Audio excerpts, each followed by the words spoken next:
So hello, my name is Jonatan Habib Engqvist. I'm a curator living in Stockholm. I'm also a writer and currently editor of a journal called Ord&Bild, which has been around since late 1800s. My hashtags for today are curating landscapes, peripheral center, central periphery, New Småland or New Småland, triennial, collaboration, institution building, the future of production is site-specific, and curatorial process. But I think mainly I'll just be talking about one project, which addresses all of these hashtags. I'm going to talk about a project for which I was artistic director for 5 years. And I also, during 4 of those years, worked together with Mike Bode, who is an artist and currently Sweden's cultural attaché to Istanbul, actually. And this is the name of this is the book, one version of the book that we made, which is called New Småland. And I prepared a little PowerPoint. I hope it's not too boring for you. So you guys just stop me if it gets too much. And I'll just start that. Can you see this? Can you see this? No. No? What happened? Let me see. Then I just have to. Sorry about that, my friends. Let's try it again.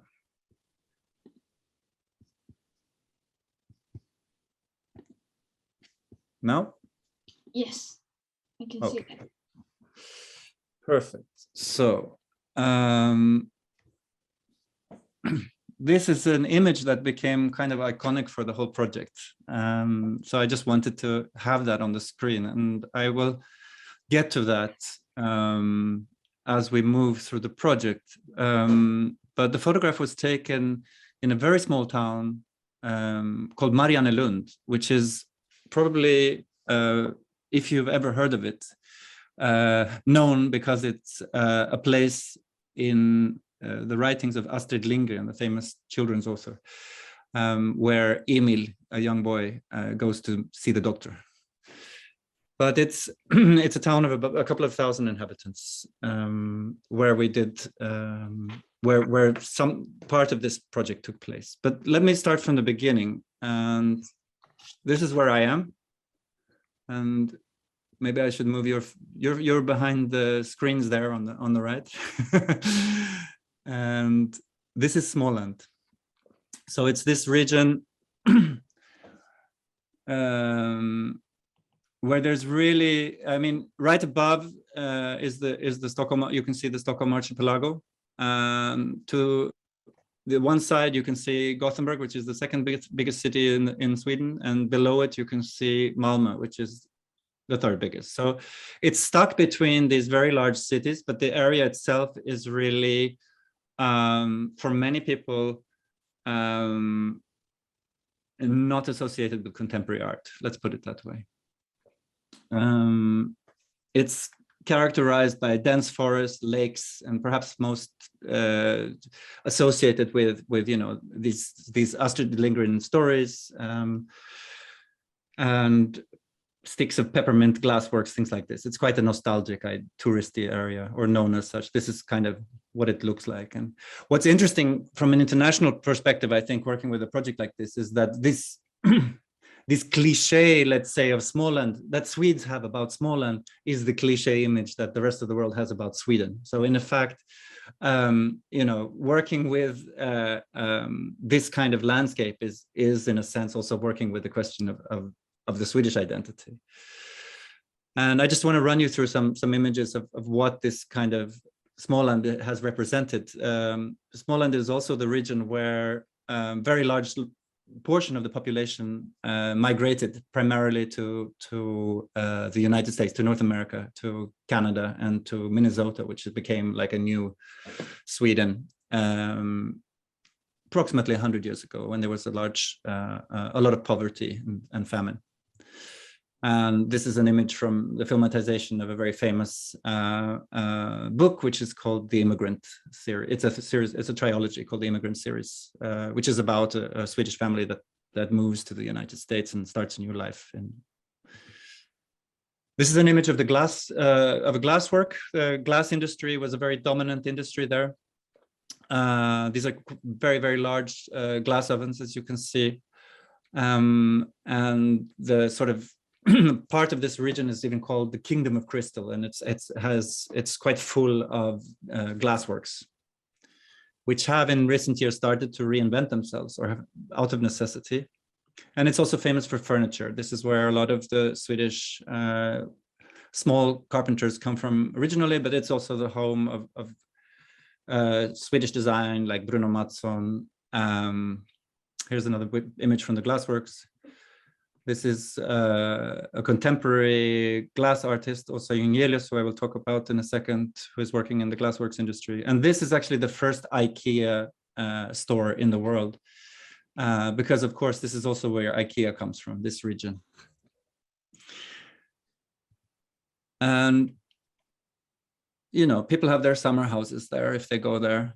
And it's also by the Baltic Sea, which is the connection to the region. So you can see, like, if you look a bit differently at the map, you will see that Småland is kind of, you see this long island. I'm sorry, I can't use my mouse here, but there's this island called Gotland, and then to the left of it, there's a long one. That is the Småland landscape next to that. So it's really in the center of relationships. If you start looking, it's just as far to go to, you know, Gdansk as it is to go to Poland or to Copenhagen, or, you know, so that the geography, you can just by changing the map a bit, changing the focus a bit on the national level, it becomes more central than, for instance, Stockholm, which is at the top of this map. And this is what it looks like. A lot of green. And basically, I think these images are a bit boring, so I want to run through them, but at the same time, I want to tell you the story. So I'm struggling here with how to do this, but maybe I'll just run through the institutions that I worked with and the method that I worked with based on these maps, and then hopefully I can tell you the story with some more interesting images. But Vandalorum is this beautiful Renzo Piano building, which is in Värnamo, the small town of Värnamo, which is constantly being expanded. It's a center for design and contemporary art. And this is what it looks like. One of the barns looks like inside. And these little red walls that you see are actually planned barns for the future. So there's this idea of expansion. And this is in Värnamo, which is this town of entrepreneurship and design. It's a very thriving small community there. The next partner was Växjö Konsthall, which is a municipal Kunsthalle in the small town of Växjö, which then collaborated with a regional culture park, which houses a museum and also the House of Migration, which I will get to later. And then third partner was Kalmar Konstmuseum, which is this beautiful black cube in the city of Kalmar. And with a beautiful space. And then there are other smaller museums, municipal museums around, which I started to map as part of the process. And then I started to map artist initiatives, like artist-run initiatives. And suddenly this map of this desolate area that didn't have any connection to art became quite rich. And then there's the university, which is the Linnaeus University. And then basically together with funding from the National Arts Council, it was possible, and the regional municipalities, it was possible to build a kind of economy for the project. And that is sort of the basis of what New Småland is. So before I kind of go into details, maybe just I should say something quick about the background to the project. It started as early as 2012 with a very let me stop sharing my screen for a while. It started with a very progressively thinking group of people in the region. They organized a bus trip to Documenta in 2012 for local politicians, local konsthalle directors, for administrators within the municipality that worked with culture, and visited. And this was the Caroline Barjakev one, which was just such a large and accessible exhibition in the city of Kassel. And everyone was super excited, of course, of seeing so much art in such a small town in Germany. And on the bus trip going back, with all of this excitement, Elna Svenle, the director of Vandalurum, who had just moved back from the United States, she said, well, you know, there is this touring exhibition called Manifesta. Maybe we should apply. And what they did then is as a group, they commissioned an investigation of this region, which basically mapped out what I just showed you in these images of all these different parts, and managed to file an application to Manifesta. And Manifesta is a bit like the Olympics, you know, you have to show that you have economic viability, you have to have proof of intent from certain funders up to a certain level. So throughout that process, they had to talk to the National Funding Council, for instance, and say, like, if Manifesta will happen, we will be prepared to put so and so much money into this, etc., etc. Well, as you know, Manifesta went to Palermo, but Småland was among the 3 finalists. And they were sitting, you know, for the first time, directors of these municipal galleries were sitting at the same table talking to each other. And they were saying that it would be a terrible waste not to do something with this and use this momentum. And now actually even the Public Arts Council know who we are. So that's when I was brought into the project as to do a pilot year, basically, a first year just to test what this collaboration could be, kind of beyond the idea of a biennial, beyond the idea of this, you know, spaceship exhibition that just lands and art happens and then it disappears and there's no real infrastructure left to sort of take whatever happened in that moment. And we managed to find a funding structure for that, where basically, and that turned out to be genius at the end of the project, but it wasn't, to be perfectly honest, my diabolic plan. It was just good luck. But the funding structure was basically that the project would pay up to the door of the institution. Because my argument would be that this project is not to further fund whatever it is that you normally do. It is actually has a purpose beyond that. And its main purpose is really to bind together what already is existing in place.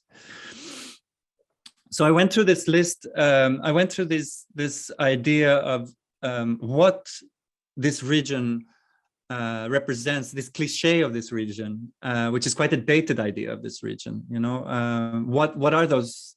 What are the? How could we articulate what that is, and then at the same time look at what is this region today, and are there places where there is a convergence or a disparity, and ended up doing 3 quite large international seminars. And I can share my screen with you again. I can just quickly show you them. So are we back now? And so this is the first one was called "Is the Future of Production Site Specific?" And it took place each of these seminars basically took place in conjunction to something that was already happening. And this one took place in conjunction to an exhibition where a number of industrial designers had worked with local producers in the region. And then we just added a seminar on top of it. And the image that you see on this is interesting because this is a work by Eric van Hove. It's an alternator built by Moroccan carpenters out of various materials, from copper to bone to wood and sandstone. They've basically done a reverse engineering. They've taken the whole engine apart and then put it together again. And he was a talker at the first seminar, and it's interesting because he was actually the last person who I worked with in the exhibition 5 years later. So you just get, yeah, maybe that's enough for now with the first seminar. And that was basically addressing the question of, because, you know, entrepreneurship, the question of what local production might be, and trying to just skew it a bit from this nostalgic view of the glass industry, which no longer is, or you know, talking about IKEA, or which today is a multinational company rather than a local production, and look at what really is. And invited speakers included a woman who had worked with farmers and designers together, we also visited some local companies, and Eric, for instance, spoke, and so on. I'm not going to talk too much because I could talk for an hour about each thing. The second seminar we did was called Immigrants, Emigrants, and Settlers, which was basically taken from this famous series of novels by Willem Norberg, and it was staged in this building, which is the House of Migration, which before the internet was the place you would go to find any archival material related to the migration movement that took place from Sweden to North America. And today they actually house the most amazing collections of also objects like diaries, even cassette tape recordings of voices from people who migrated that had been done in the 80s, 70s and 80s. And it was a large international seminar. This is from their collection, which was then to which I invited, again, artists, theorists, thinkers, so et cetera, et cetera. This image that you see here, for instance, is Juan Pedro Fabro-Guberana, who is a Swedish artist who came from South America in the 1980s. And the images are basically two photos that he's taken. The one on the left with the little child with the yellow jacket is a photograph of him when he just came to Sweden to what was probably one of the first camps, let's say, in the country during the whole solidarity movement in the 1980s in Sweden. And the second one is at exactly the same site when he revisits it in 2014. And it's basically a slab of asphalt in the forest. And he walked around there and he asked people if they remembered what used to be there. And people were like, I don't know, maybe it was a company of some kind, or maybe it's like some kind of composting area. No one remembered, basically. So the idea was to build a heritage site on this slab of asphalt. And it was a very good occasion to present that idea in conjunction to this seminar, to which we also had invited local politicians, etc. And there you go, there's the image of him, and this is the site when he returned. And Saskia Sassen came and spoke as well. This is Juan Pedro speaking. Okay, I'm sorry, I'm just trying to keep it short. The third seminar and the third theme, which connected maybe I should add why I wanted to do this seminar on migration and immigration is that Småland as a region was the region where most people left Sweden 100 years ago.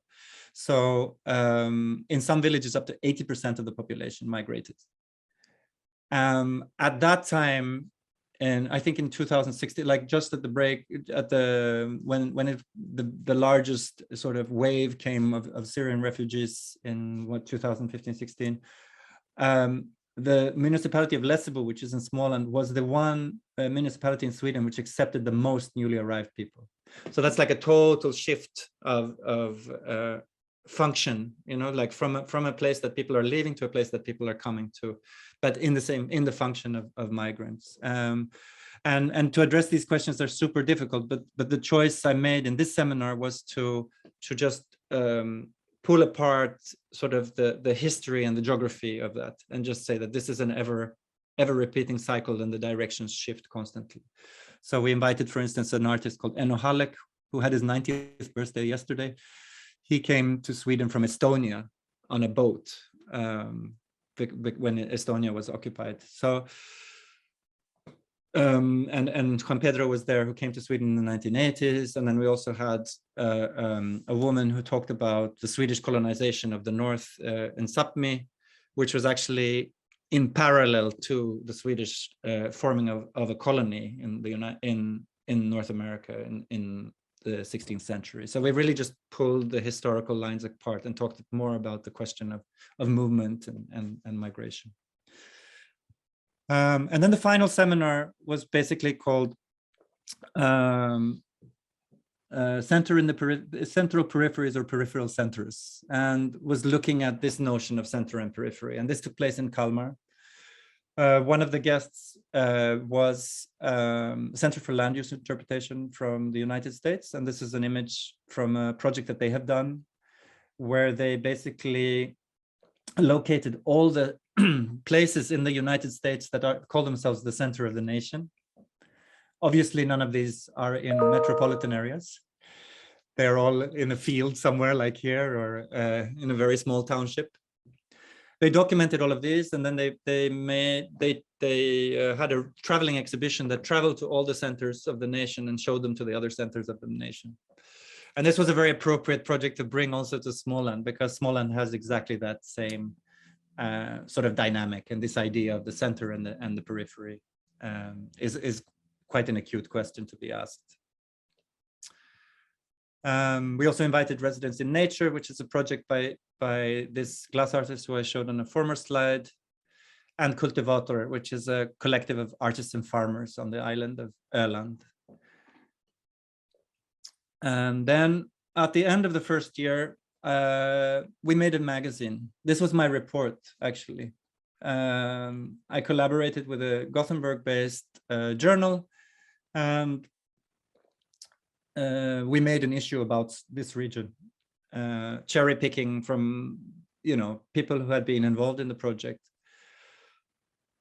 and sent this to the Arts Council, asking them to continue the project, to ask for further funding. And by that time, we had also experimented with a few residencies, bringing artists to Småland to work.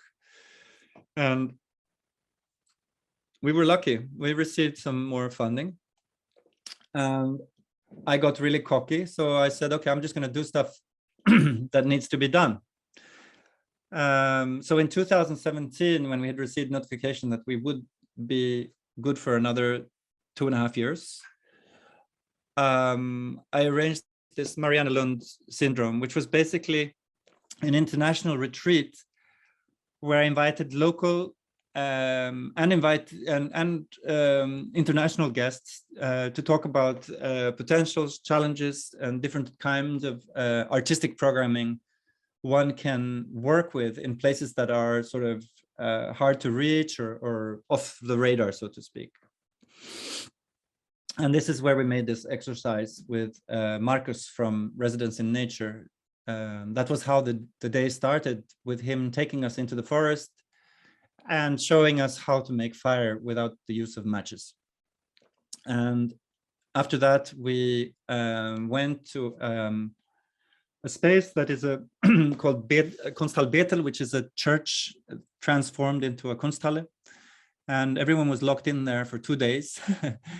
And that's also, hence the title, Marianne Lund syndrome. It's obviously playing with the Stockholm syndrome. But it was extremely, extremely interesting event. And the only audience was the participants themselves. So we were about 30 people in that room, just and finding different structures and ways of coming as close to each other as we could in that short time. And a lot of really, really interesting things came out of that. We even had food catered, so they never left actually the building. So it was really like a constant, ongoing collective thinking process, which really, really informed how I worked after that point with the project. We then also organized, like one thing that came up in these conversations, that was that the position of, I mean, for the ecology of an art community to work, there needs to be certain elements in place. And one of them is, for instance, art critique, like the discussion around art. And as is the case, I think, anywhere in the world, in many places of the world, that critique is more and more focused on capitals and not even large cities, but actually the capital very often, as is the case in Sweden. I would say at least 80% of the press is about exhibitions in Stockholm, or things that are happening in Stockholm. And that also kind of excludes, in a certain sense. One of the directors of one of the small Kunsthalles said to me in the meeting that we had that, you know, our visibility is so small in the national media that sometimes we have to pinch ourselves and say, do we exist?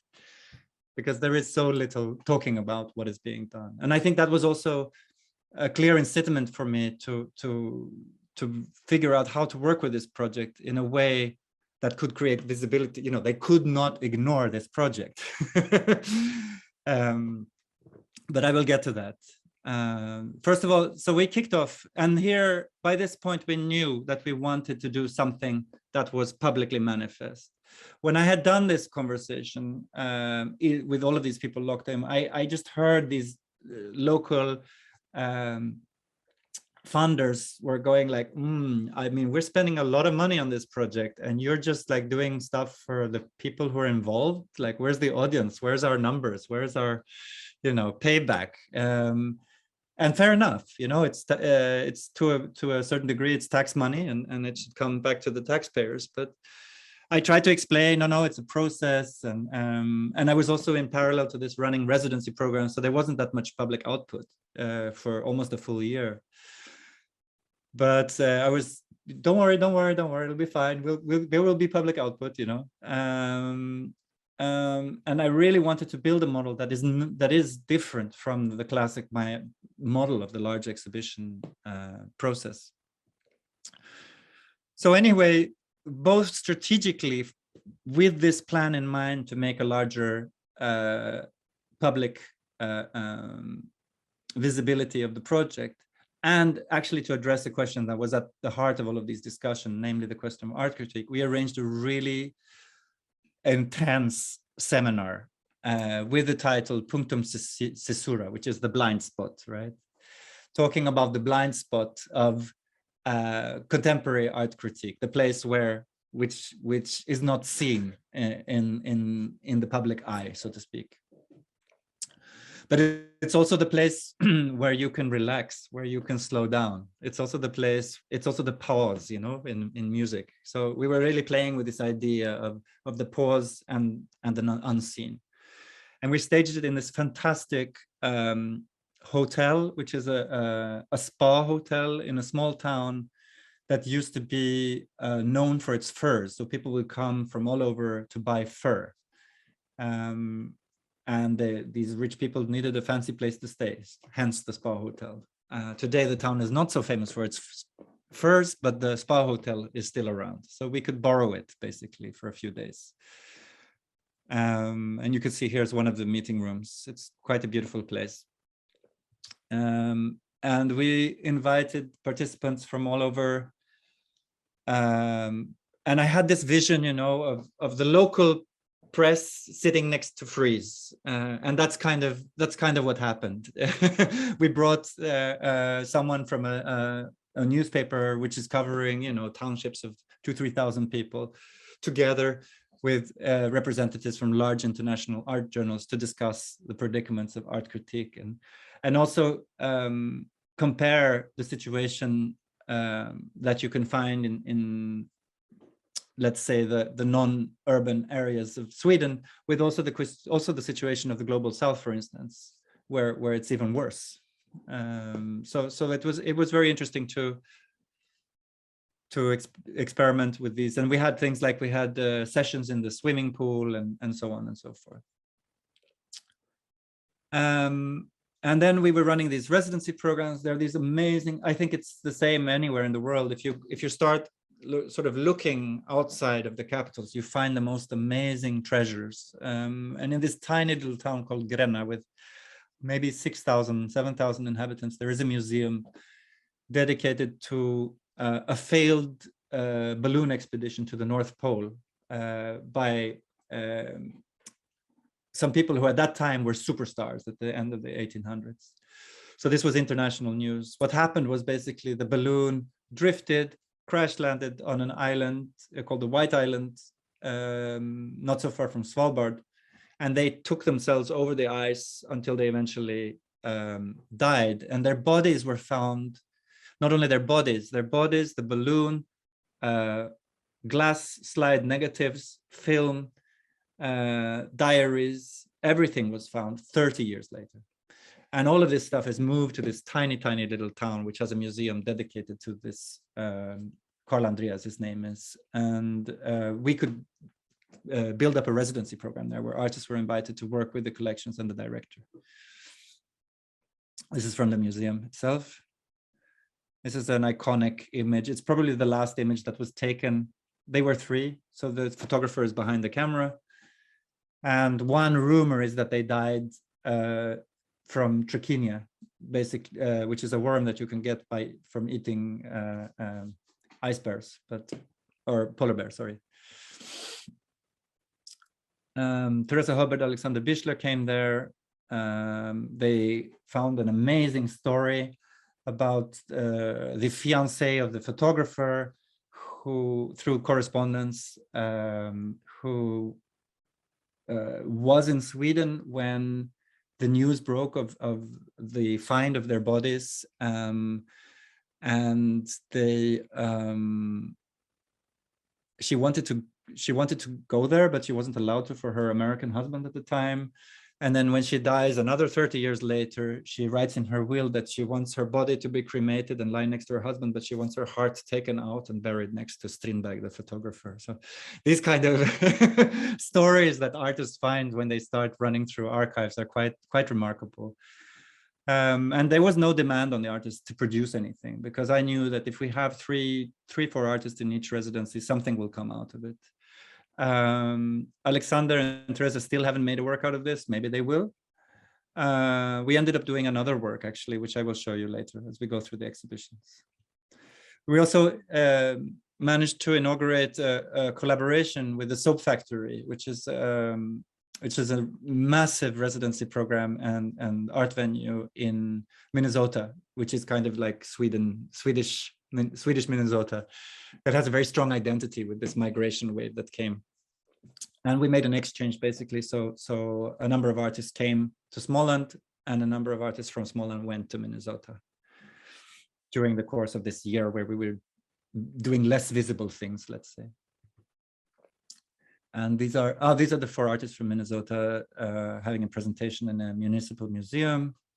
These are four artists who came from Turkey. It was very shaky in Turkey during those years. This was a possibility to get them out of the country for a while, and they went on a residency. And we really, through these four artists, we managed to build up an amazing, I think functionally amazing structure for the residency program, where we basically started the whole residency by doing a road trip for 3 days and visiting all the venues and all the sites, and then letting them work on their own after that.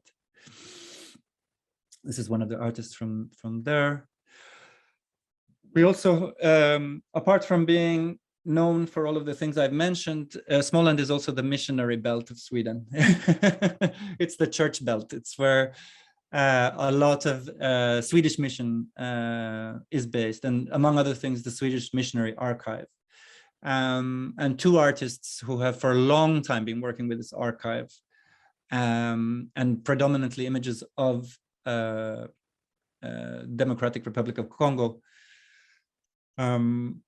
were involved, and they became residency at the university, the Linnaeus University, at the Department for Postcolonial Studies, while they were working in parallel with this archive. So what you're seeing on this image is basically a photograph that they have brought back to the site where it was taken. And that project is still going on. But basically they were working, or mainly they were working with an artist called Freddy Tsimba, who's a sculptor from Congo. And this is part of the archive, as you can see.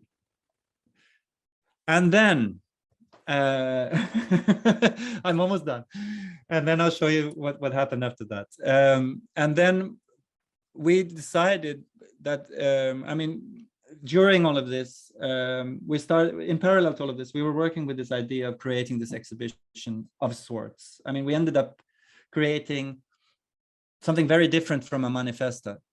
It was a multi-venue exhibition, but it was a multi-venue exhibition that was kind of building from the bottom and up. So the artists we were working with were, to a large degree, artists that had been involved in these residencies, for instance, or speakers at the seminar, or somehow otherwise engaged throughout the process of this project. And I also suggested to my commissioners, which are these for museums and university, that somehow this structure should be implemented on a more not necessarily permanent, but long-lived basis. And we ended up with a triennial, actually. A triennial where I curated the first edition, and a triennial where the idea is to have 2 years of process of this kind leading up to some kind of public manifestation in many venues. And how that will be run from now on is up to the actors themselves. But basically the structure is that it will be like a relay race. So one of these larger institutions will be responsible for the coordination of every edition, but everyone who is involved, or everyone is invited to be involved in the projects, from the smallest artist run to the largest institutions. And it seems to be working. Let's see a year from now how it goes. I also wanted, because this was a process of investigations, of experiments, really, I wanted to do not only just a set of exhibitions. I wanted to have some kind of evaluation in this process. So we decided quite early on that in the middle of this 1 year of exhibitions, to have some kind of a thinking about what we've done so far and where we're going. It's also the way I structured it this time, and that can be argued that it's a terrible idea press-wise, but I think it worked in the end, was to have not all the exhibitions open at once, but they basically from January 2019 until February, 2008, pre-corona. For 1 year, for 1 year, we just basically had exhibitions opening more or less once a month, 1.5 months between. Because they're spread also geographically in the region, it was quite important for me to make it possible for everyone living in the region to actually attend every single one of the exhibitions. If you open all of them at once, then everyone is busy opening their own show and they're not seeing the other people's exhibitions. So for the first iteration of the triennial, it felt very important that everyone was able to see each other's sites. Why I mentioned this half-term thing is because that's the next image, basically. What we did was we collected in a new space that is called the Silo on the island of Öland. We connected for something we called 360 seminar, which was basically looking at what we'd done over the past 4 years and where we were, which direction it was taking. And it was done in collaboration with the farm animals, and a number of artists also work with animals in various ways. So we had sheepdogs, and we had horses, and we had humans, and we had hens, and we had snails participating in this 2-day intensive and cows. So I leave it there with a PowerPoint, and then I thought what makes sense is for me to just show you what came next. So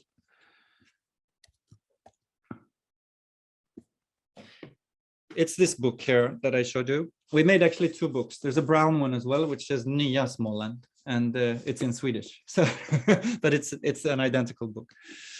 And I'm going to skip through, because half of this book is basically documented what we did, and the other half is a bit like let's say an exhibition catalog.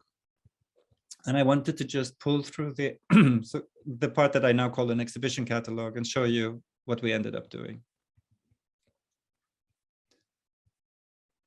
Yeah, this is from the pool conference in the art critique seminar. It's nice to put art critics in pools. They change completely, I can tell you that. This is the 360 summer. Here we go, almost there. This is an artwork actually made for the book in collaboration with a snail in scale 1:1. So it's a snail that has moved. It's basically the artist Katja Aglet has put beer glasses around the this sheet of glass, and the snails have made this painting with their slime. So the exhibitions basically opened up with an intervention. The Norwegian artist Anne Hjort has staged this film with a couple living in an IKEA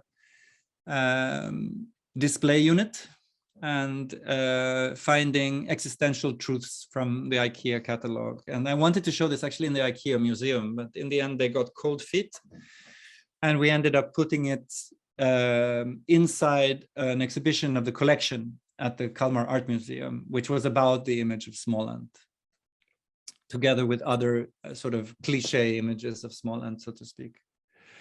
And when I contacted Anne, she said that she had she wanted to do a work. She said, I was going to do this work, but it never happened. And she said, I want to do an artwork that is made for an exhibition with very few visitors.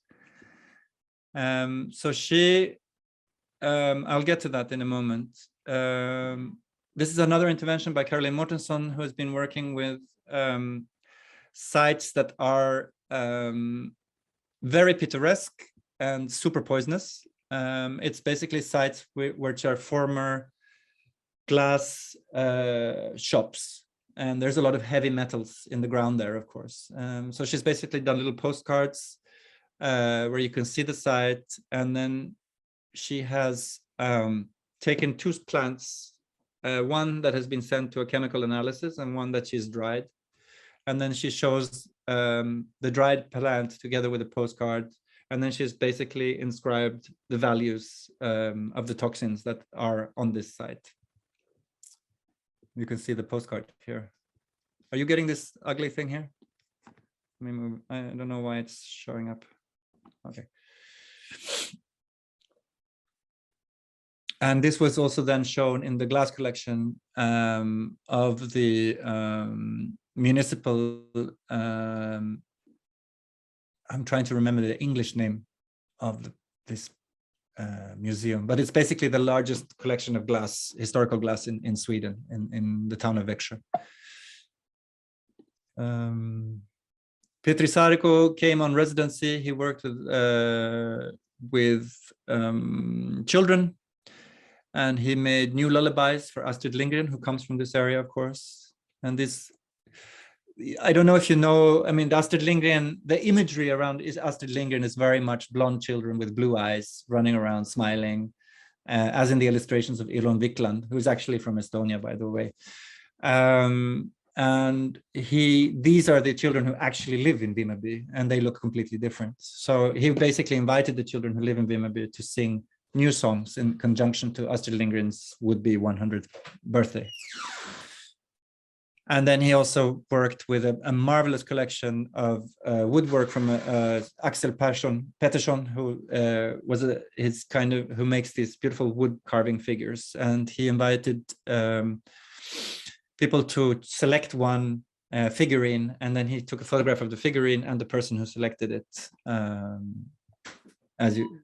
and showed them in that small regional museum. Jonathan, sorry Yes. to interrupt, but could you share your PDF file instead Yeah. of your presentation? I think it's better to the recording. Yeah. Is it not this one now? I think this is the PDF. It's just I can't. We only I see wanna- cows. Pardon? We only see cows. Oh, really? Still, Really? yes. Thank you for telling me. Thank you for telling me. Oh, I thought I was sharing this because I see a perfectly nice PDF on my screen. I'm sorry. You're just seeing this now with the cow. Yes. Okay, I'm so sorry. Thank you for that. Okay. Why doesn't it? Okay, then I have to do it again. Sorry about that. No, it's Technical fine. stuff. Fine. It doesn't want to share it. I mean, okay, I just have to do it a bit ugly then. Wow, what a So this is what it actually looks like here, my friends. Yeah.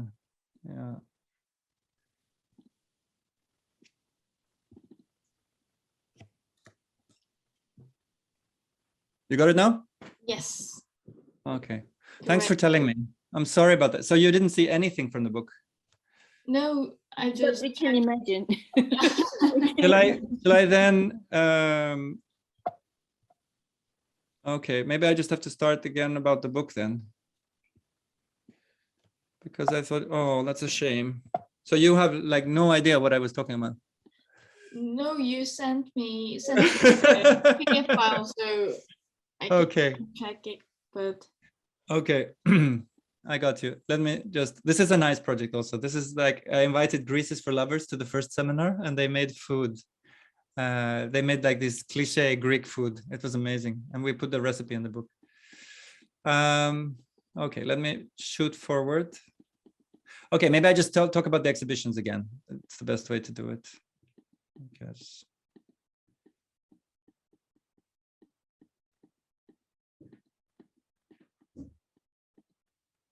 This is the 360 Summit.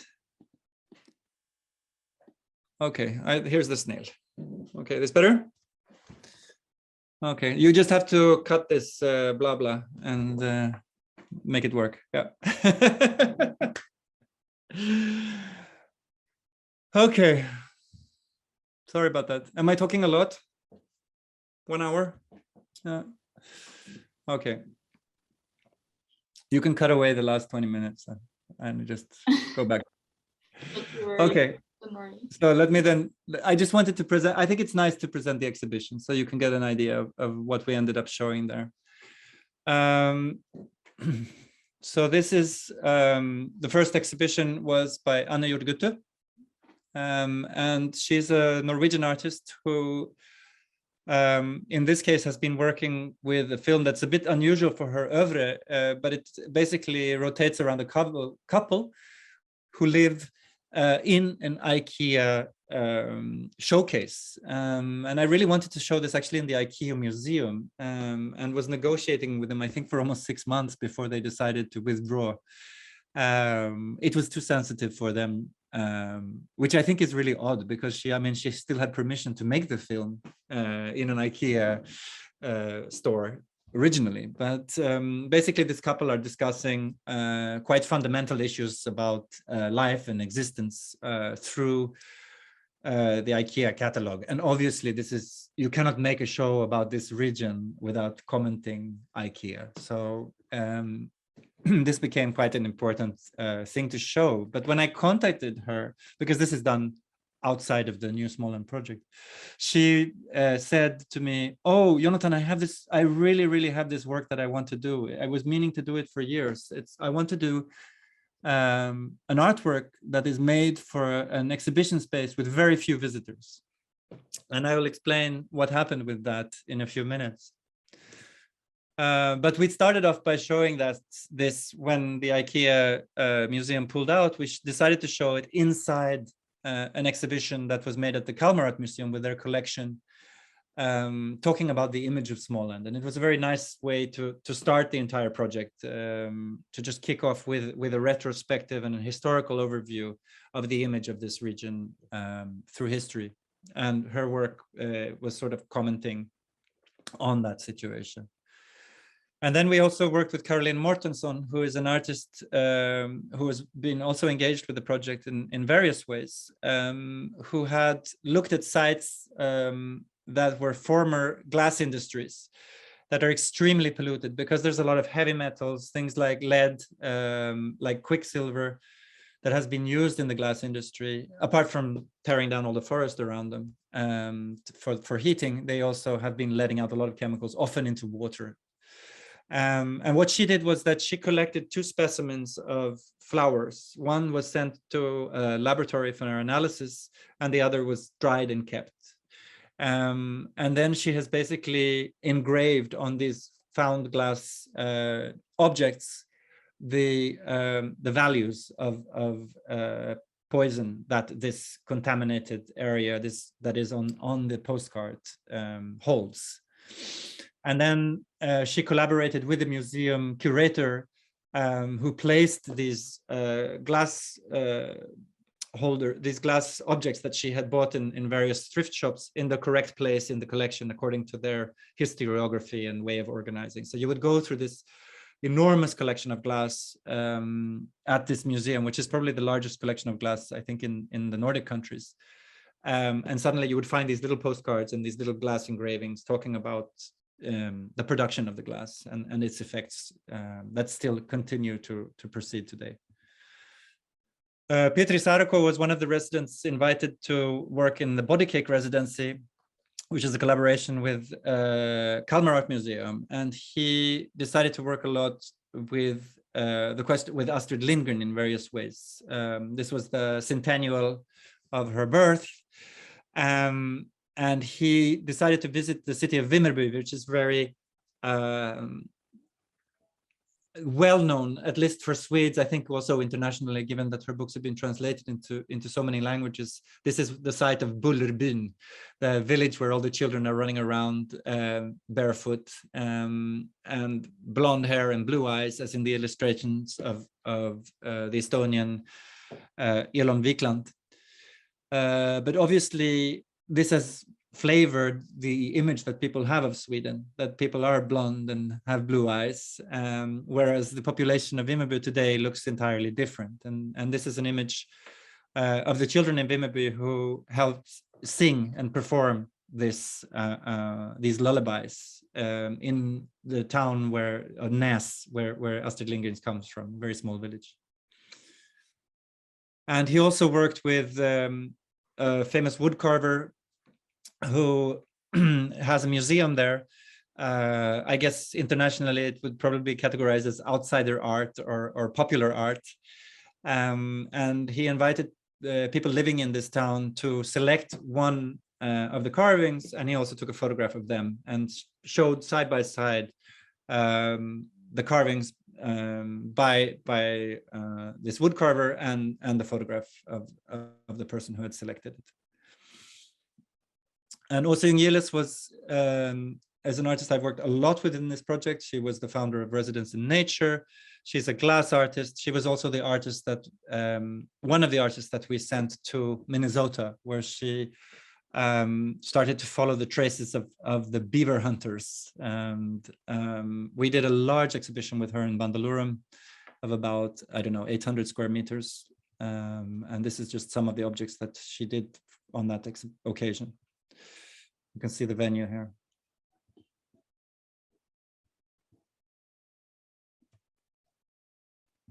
And, oops.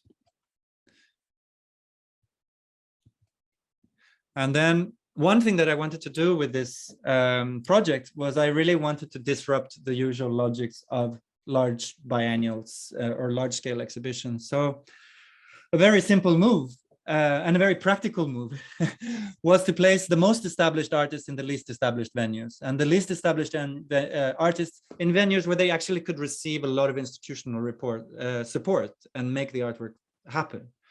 So when I invited Superflex to show in Österängens konsthalle, which is a small self-initiated konsthalle, which is absolutely amazing in the basement of a shopping mall in the outskirts of a small town, they were also super excited about it, and the discussion was, okay, what do you need from me? I have a certain amount of money I can put into this project, and what can you sort of bring into the project? And what became clear is they really needed a good projector, and they also needed the possibility to create a darker space. And I said, okay, then maybe we just invite Superflex, because I've been discussing with them about showing this work, and it also makes sense given the demography and the trajectory of this konsthalle, which is very directed towards, I think maybe 80% of the population in that particular area are not originally coming from Sweden, as 1 or 2 generations back.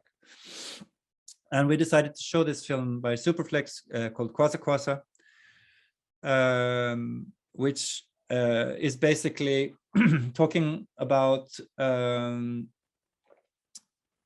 2 islands off the coast of north of Madagascar, where one island is actually part of the European Union and the other one is not. And people who build boats that transport,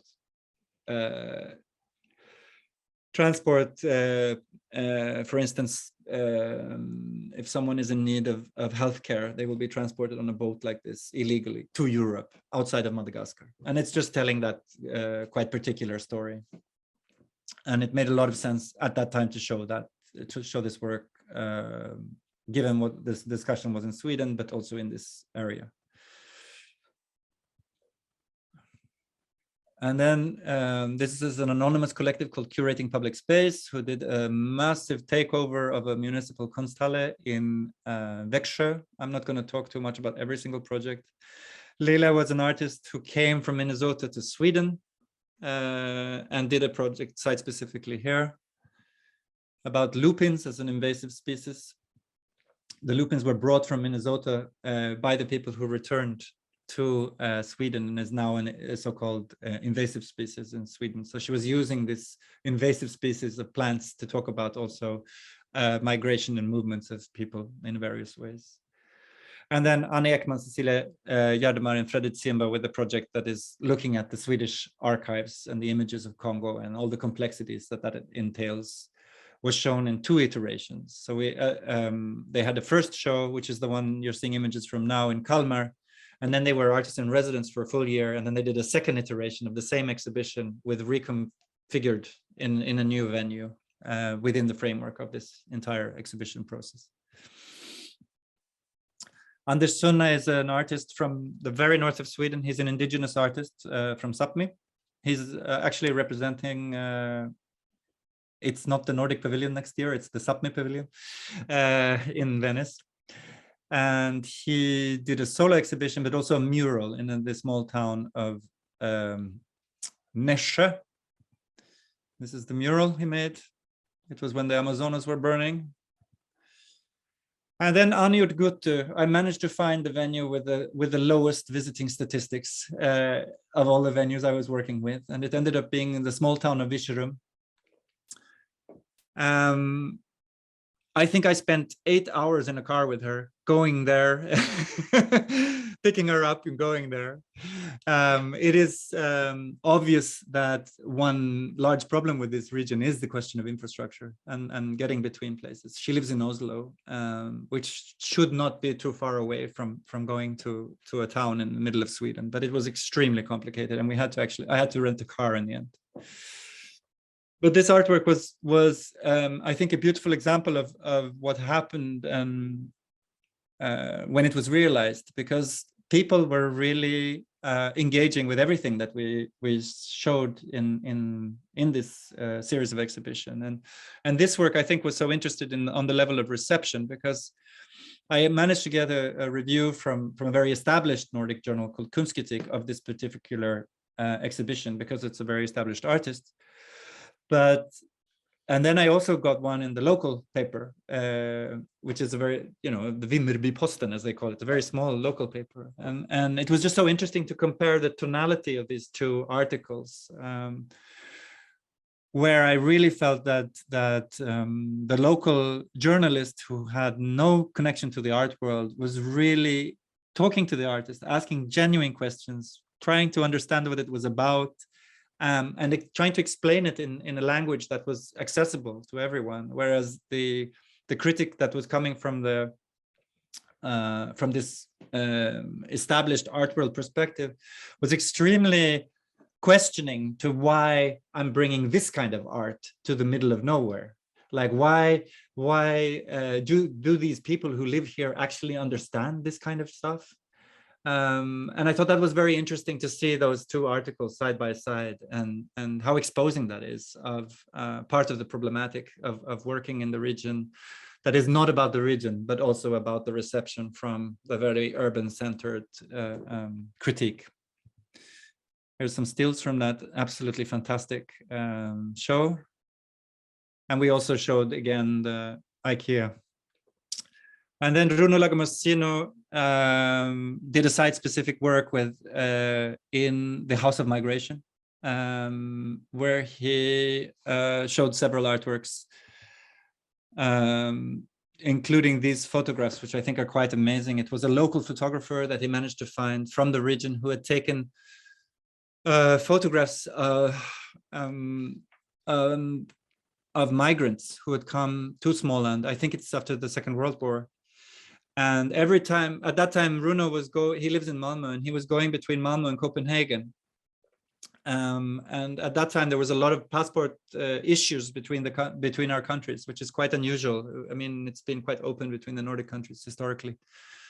But at that moment, there was a lot of security controls, and basically he had these in his bag, and every time the controller would step on board, he would punch holes so that the light would seep into the photographs, to the film before it was developed, or sorry, to the paper before it was developed, and then when they left, he would make it dark again. So the spots are actually marks from that moment when the border control is checking while he is passing between Malmö and Copenhagen. That is sort of put on top of these photographs. And then he made this Bonaparte and the Sphinx work. Katarina Nimberga showed an artist run space. I'm running out of time, so I'll just try to keep it short. We showed this work in a very small town of Mariannelund. And Axel, who was one of the residents in this museum dedicated to the polar expedition, made an artwork and a little show there, which was basically reconstructing the buoy. This is the flag that Andre was planning to drop on the North Pole as he crossed it. And this is him putting the buoy into the water outside of the coast of Lofoten. And this is the second edition of the show. And then finally, so I don't talk all day and my voice is disappearing, this is Eric van Hove, who was then one of the speakers at the very, very first seminar. At that first seminar, he mentioned that he wanted to develop a project for a locally produced electric moped in Marrakesh. So the idea with this exhibition was to provide a platform of 1 year to actually produce the fourth prototype of this moped, and at the same time to show his oeuvre, to show the 3 previous prototypes, and to have a year where we were collaborating with local producers, local engineers, and Moroccan carpenters, and at the same time also showing his works. So this is one of the prototypes that you see down in the left-hand corner of the moped. This is just a beautiful image. And actually what happened was we had an opening, and about a month later we had COVID. So it was very difficult project to complete. But we did manage to do, thanks to the Linnaeus University, some quite intense international workshops around the project, where we were inviting, with the freedom of Zoom, so to say, inviting people from all over the planet to discuss the complexities of the kind of project that the Majuba project implies. Like, what does it mean to make a locally produced moped? What does it mean to work with carpenters to create a means of transportation? What does it mean to disrupt the Fordian production chain of vehicles, etc., etc. And hopefully it will be possible to try that fourth prototype at some point in the not too distant future. And then I'm going to close. How do I do this? I'm just going to close that screen sharing. And then basically, yeah, then we did this book as a way for me also to kind of not just leave the project, but actually hand over the project physically with a manual or an instruction, both to the partners, the existing people who will continue to drive this project forward, but also other people who have been involved internationally as a kind of, okay, this is how we did it.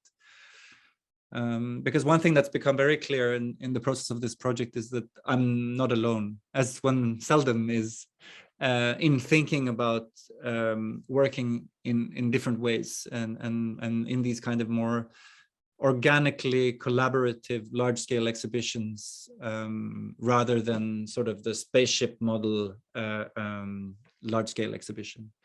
That kind of, how should we put it, has a different sense of cultural sustainability, that something remains, you know.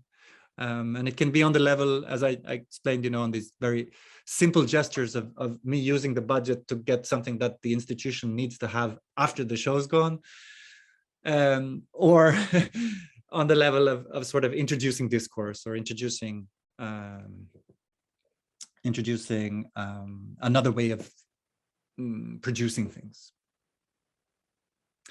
And then I think the final point is maybe to say that, as I said in the beginning, I found an economic model that I didn't understand how clever it was until I was doing the show. Because what happens when you have what happened with this structure of the project paying to the door on a seminar in the first stage of the project was that the project was spending quite a lot of money and they were basically making coffee for the visitors.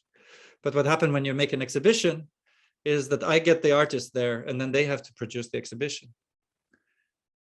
They would have done an exhibition anyway. So economically, it's not that big.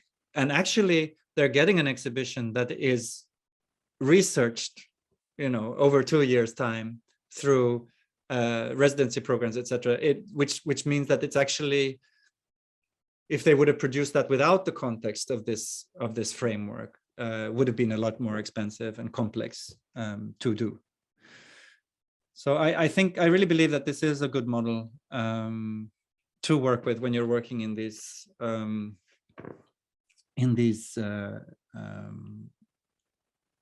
how should I put it? In these places that are not on full focus all the time of the international art world. I don't know. Yeah, maybe I end there and I ask you some questions instead, because otherwise I'm just talking and talking. Okay. Yeah. Wow.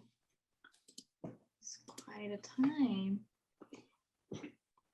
Well, through your talks, actually, I got several questions. I can imagine. You can imagine? Yeah. Yes. I was all over the place. I'm sorry. Yeah, go on. Well, but before I ask you, is it okay to ask the question right now to everyone, to the audience? You okay? Are you fine? Okay. First one, actually, 2 years ago, I visited Copenhagen for the research trip, and at that time, I met several curators who's working and living in Copenhagen, and they said some kind of the flow of left wing is getting bigger and bigger. So if like, well, the concept of locality is keep changing when the what kind of humans is consist of the locality. So it keeps changing, but when the flows like left wing getting bigger and bigger, then is it affect to the project like Smoland? What do you think about it? You mean politically, how it's been to work with the project politically, or do you mean in terms of what the project is communicating? The second one.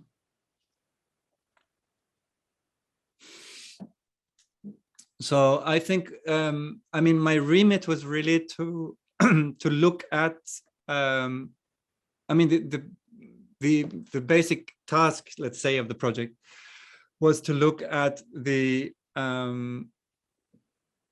representation of this region and how the way that this region is perceived relates to what it de facto is. And the method that I chose was to work with artists and invite artists to reflect on that. Of course, before your answer, I think I said wrong thing. I have to say right wing, but I said left wing. It's impossible. Left wing is getting weaker and weaker. Okay. I almost, that's where I was going to go actually. So then I just skipped that part because, but I think, I mean, what became, I mean, part of it was to talk about those shifts. I mean, the reason I wanted to talk about the question of migration is because it is a large issue, but it's also because it's a large societal shift, regardless of the color of your politics, so to speak. But obviously, I'm not an anti-migration person, and that will color how I work.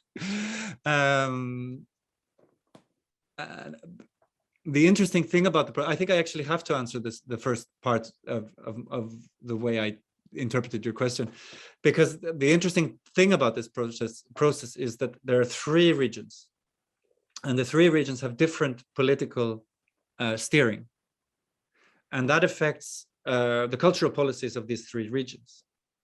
And then we have the state level, which is also at part funding this project. So the tricky thing is to find a place where you can argue for the autonomy of the project itself within, you know, working in a region where you have certain conservative winds blowing. And actually this project was actually very good in that sense. It's a very good method in that sense, because then you can draw from the other 2 regions.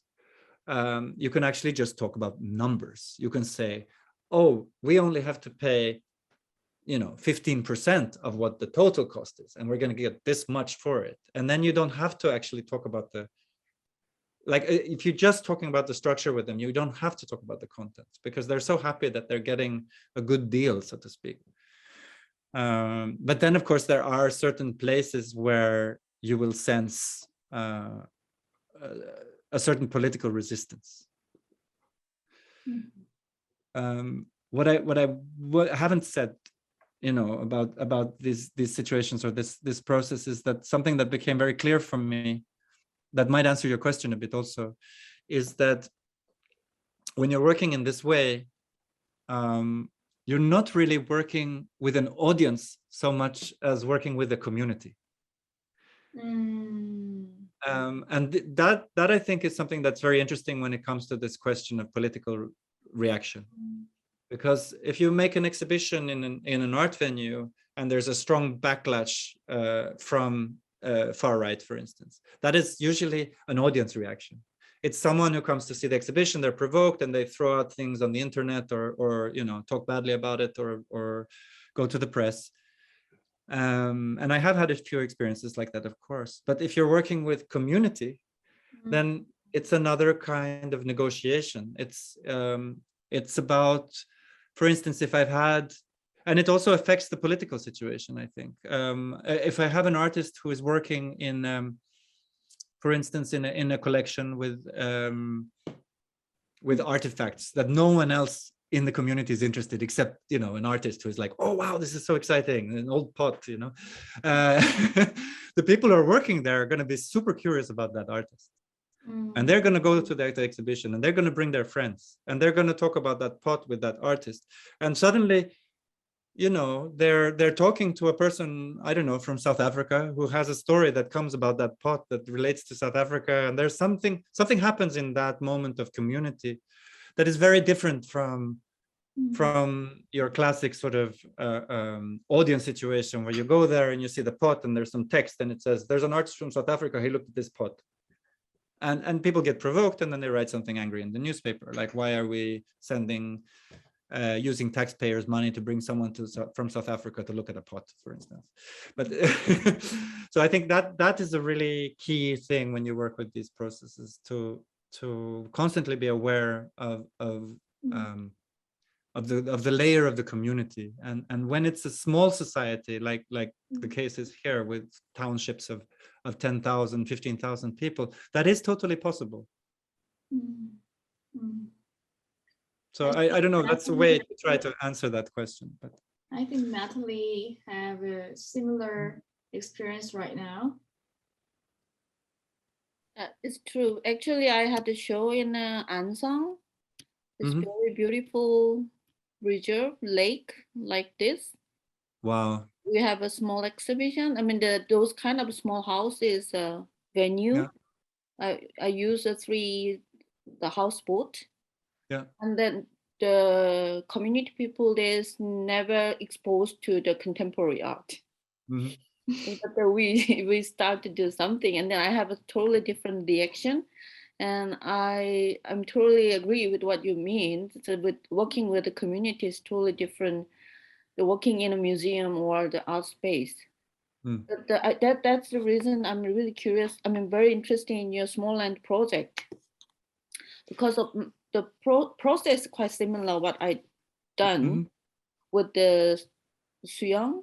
I mean she is also in this chat room. There's many different things, but also very strong point. And I'm very interested in how you deal with the structures. Sometimes when we mention, about the structures. I think no, but I mean, sometimes you have to be. I mean, it's really. Sometimes you have to be really, really pragmatic, and I think sometimes pragmatism is really underrated. And I mean that on the level of, like, for instance, if I take this book as an example. This is quite an expensive book to make, and it's also in 2 languages and full color and fancy designer.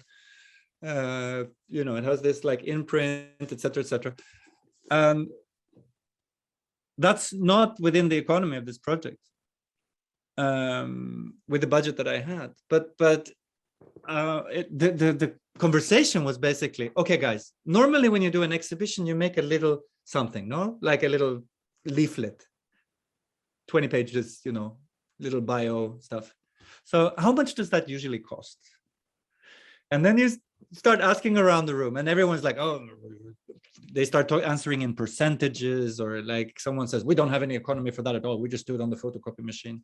I was like, well, how about if you would just put in the amount of money that you normally would put on a printed matter, and let's see where we end up, and then maybe I can apply for funding somewhere else, la, la, la. And then it turns out we basically have full funding for the book, because, you just take here and there and there. And this is really hands-on, pragmatical, but it takes a lot of trust. I think it requires a lot of trust also from the institutions, to also, at least in the Swedish context, which is very consensus driven, renegotiate the idea of what is fair and what is just. That fair does not necessarily mean that everyone gives the same amount. Fair means that people give what they are able to give. It's a very different perspective, and that is a very difficult one to negotiate when you're working with institutions who are not always comfortable with talking about money in this way. They like to talk about money if it's cuts, but they don't like to talk about money in the sense of like, how can we actually affirmatively make this happen together? But I have to say, with that in mind, in this project, I had such a complete they had so complete confidence in me, the people who I was working with. It was really a luxury to work in that situation of actually having that artistic autonomy as a artistic director of the project. There was never a question like, you're really going to show that here? It was more, okay, great, how do we solve it? So I think that's part of the recipe, is to work with good people as well, huh? But,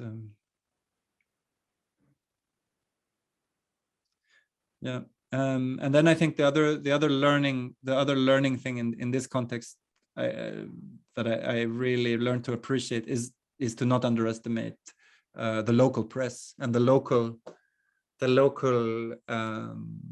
means of communication. Well, working with community, it seems quite challengeable for me, because but also what kind of the motivation works for you through whole Småland project?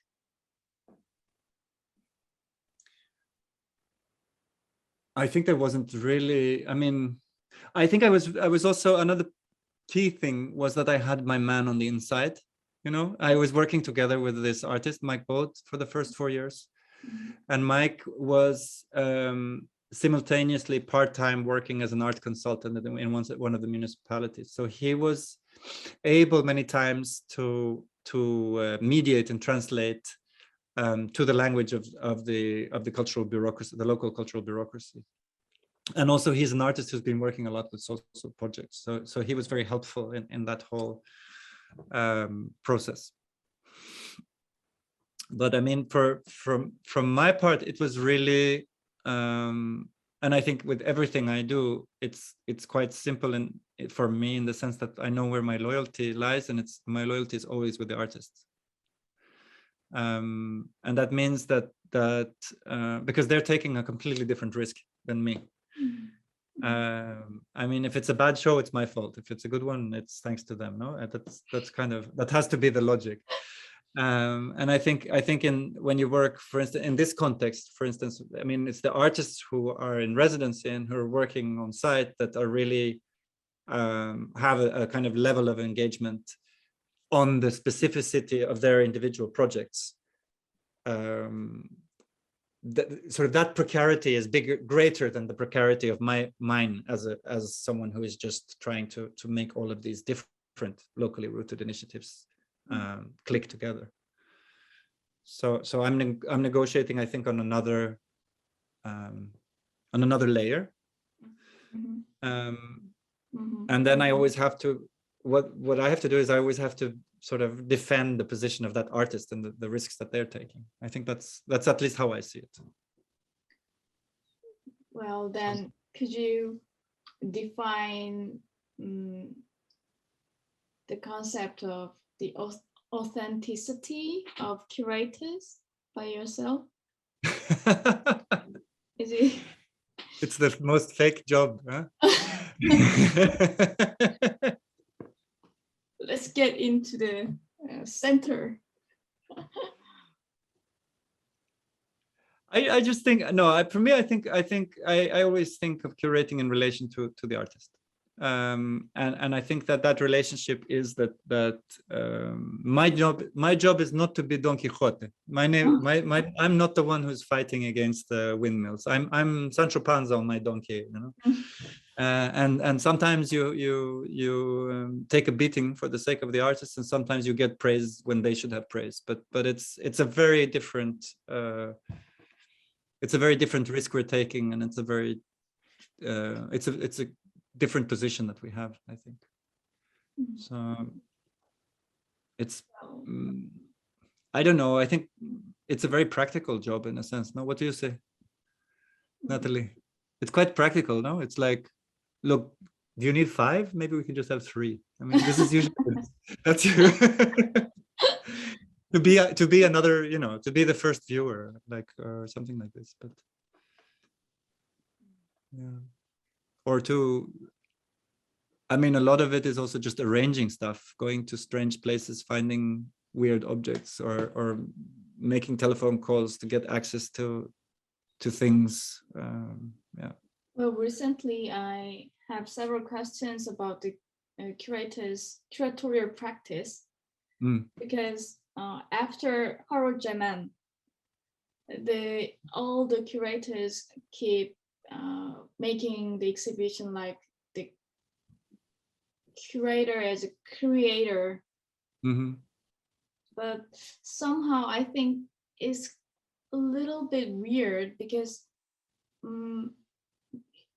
if we make an exhibition, then we need artwork and also an artist. So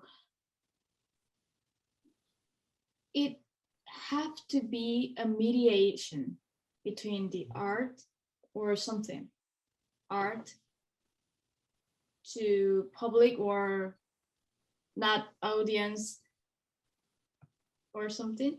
But a curator as a creator is more focusing on the authorship of the curator, but it is a little bit awkward for me.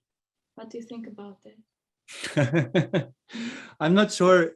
I mean, if I just go back to this example, I think for many people who are involved in this project, this New Småland project, did not understand what the project was until they received this book. They didn't. I mean, they knew maybe this much, or maybe this much, or maybe this much. You know, depending on who it is. You know, and especially the artists, they probably only knew like there are 4 pages here, some of them, and I think that in a way. I think that in a way is what curators do. No, like you have all of these.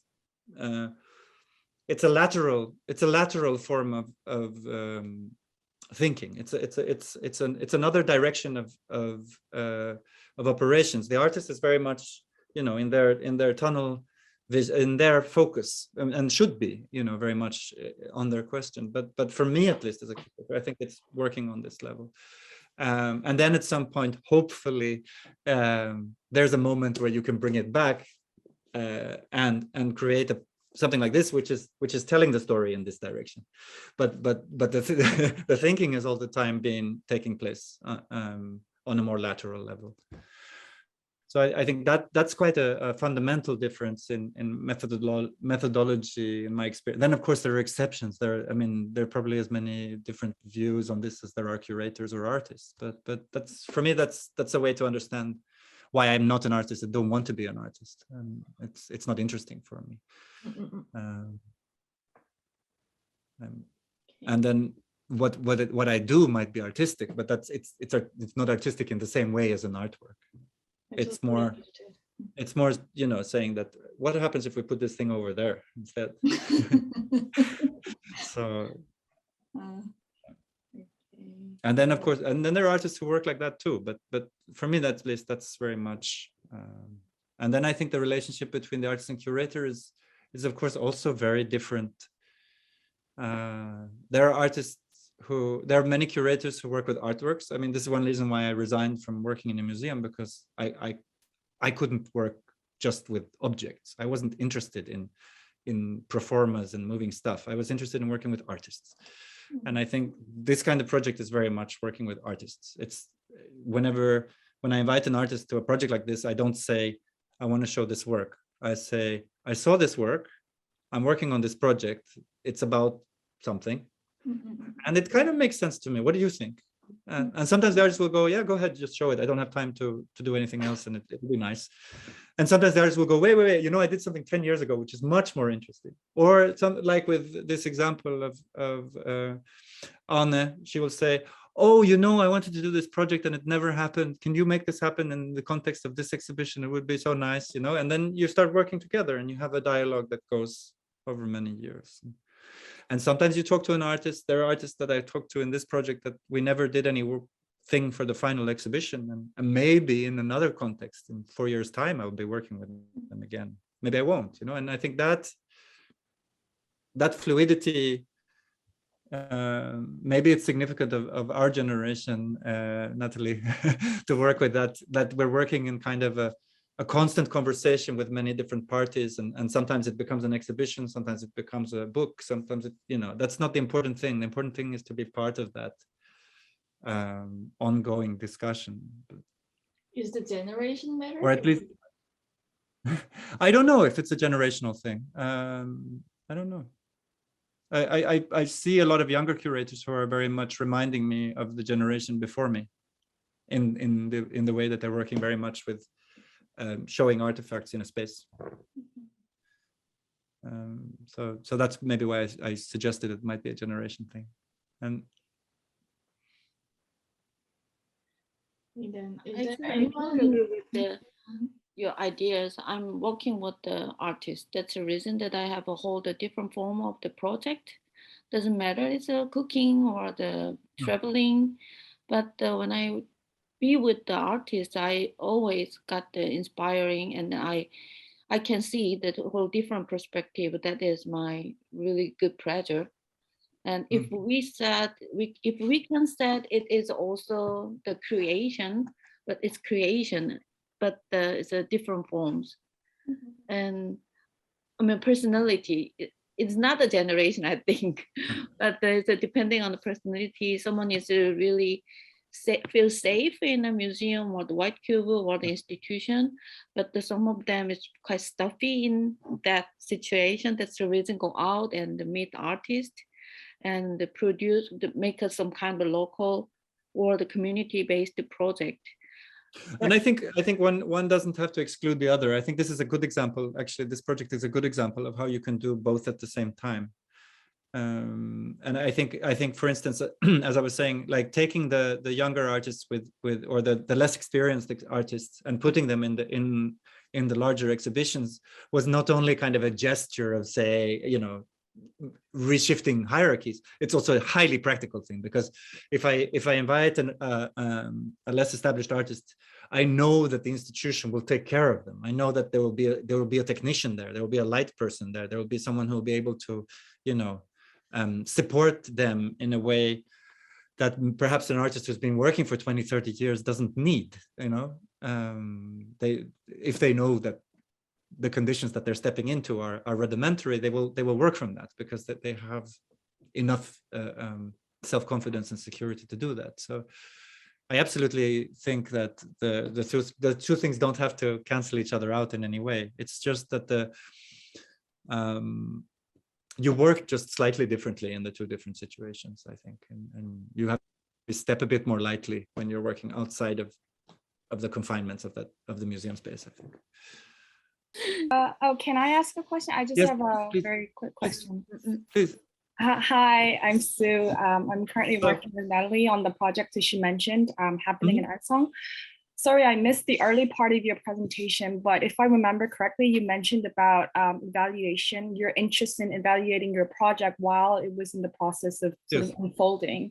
I was wondering whether you could explain a bit more about what kind of criteria you devised to kind of evaluate your own project, and you know, like what led you to kind of do this while you were in the process of making the exhibition rather than afterwards. A few things. I mean, one was actually, it came out, the first part of the project, like the first pilot year, ended with a journal. And that was for practical reasons. I had to send a report to the National Public Arts Council, and I hate Excel sheets.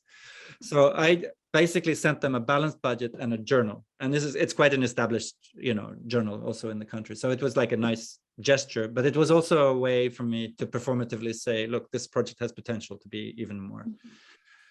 And I think it was maybe with that experience in mind, of having had to evaluate somehow, and seeing what that gave back to the process of the project, that really encouraged me to do that. But then the other part, the other reason why I really wanted to have that evaluation as part of the process was, as I said, no one in the project had seen the whole project until this book. So it was also a way to bring everyone together all the time and say, okay, hi guys, how are you feeling? Are you okay? Can we continue like this? Are we moving in the right direction? Without doing that, but just creating an event around, like creating a situation around it, that where everyone feels comfortable enough to, and you can kind of listen with, you can hear the undertones, if you should start, if you should regulate things in some way, or like what's not really working here, what's working here. So, I mean, we were talking about other very concrete things on these seminars, but it was also a moment of evaluation in the sense that the people who were there were also engaged in other parts of the project. Do you understand what I mean? So it's both, it's an evaluation, but it's also a gathering in a sense. Right. Yeah. So that's what motivated me to do it. To really, it was just like, having done it once out of necessity, I realized it was actually extremely productive for, first of all, everyone to feel like they own the project together. That it's not like this one guy coming. I don't live in Småland. So, I mean, I come from the outside and I'm just like colonizing this several institutions and just doing this mega project. I have to I have to be a bit humble for the knowledge that they have and the things that they know, and I'm dependent on them in a sense when I work with like this. So I think it was a good way to work in a context like that. Thank you. Yeah. Did I answer the question? Yeah, I mean, absolutely. I mean, I have some follow-up questions, but maybe we'll keep that for the next time.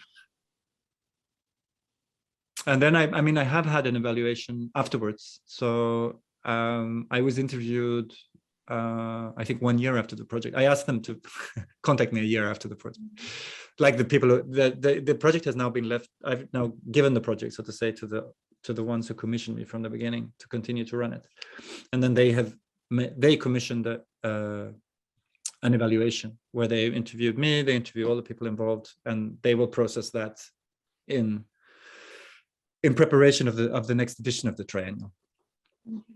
So I think whatever they do in the next edition will be based on those interviews, which I think is absolutely amazing to have that built into the structure already of a triennial, because at least in my experience of doing biennials, I've only done like 5 or 6, but it's always like you're reinventing the wheel every time. Like no one knows how they did it last time,